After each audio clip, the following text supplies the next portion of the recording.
नमस्ते, मैं Kritika Mohkar, SIPT therapist at Chiranjeev centre for child diet and development. आज हम देखेंगे कि बच्चों में अल्टरनेट अटेंशन हम कैसे बढ़ा सकते हैं।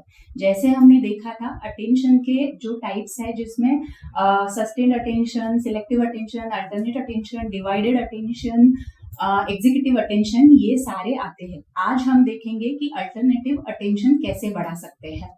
अल्टरनेट अटेंशन यानी क्या? अल्टरनेट अटेंशन यानी हम एक ही समय पे दो चीजों पे ध्यान दे सकते हैं। It is the ability to switch the attention back and forth for more than 2 task. जिसमें हमने एग्जाम्पल दिया है कि टास्क ए है, टास्क बी है।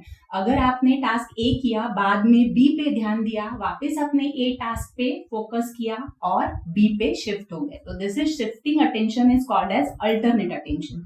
अगर बच्चों के लिए हम एग्जाम्पल्स ले तो हम पहला एग्जाम्पल देखेंगे सॉर्टिंग एक्टिविटी का, जिसमें sorting the beans in different colour bowls में आपको वो शिफ्ट करने हैं। जिसमें आपने बाउल लिया है, मिक्सचर ऑफ बीन्स है, आप वो बीन्स डिफरेंट कलर बाउल्स में डालोगे। तो bowl and beans, colour of the bowl and beans, ये अल्टरनेटिंग अटेंशन के एग्जाम्पल है। दूसरा हम देखेंगे म्यूजिकल चेयर। म्यूजिकल चेयर में बच्चे म्यूजिक के अराउंड रनिंग करते हैं, भागते हैं।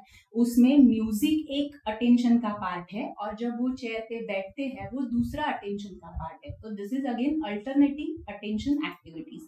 तीसरा हम देखेंगे reading the word from the book and writing it into the notebook. जब हम रीडिंग करते हैं तो ये एक अटेंशन है और राइटिंग करेंगे बुक में तो ये दूसरा अटेंशन है। सो रीडिंग एंड राइटिंग में हम अल्टरनेट अटेंशन शिफ्ट करते रहते हैं।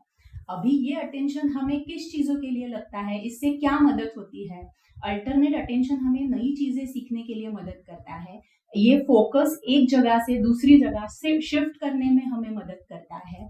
नए changes to adapt the transition phase and new things, alternate attention जरूरी होता है। और सोशल इंटरेक्शन के लिए भी अल्टरनेट अटेंशन जरूरी है। Stay tune for more videos. Thank you.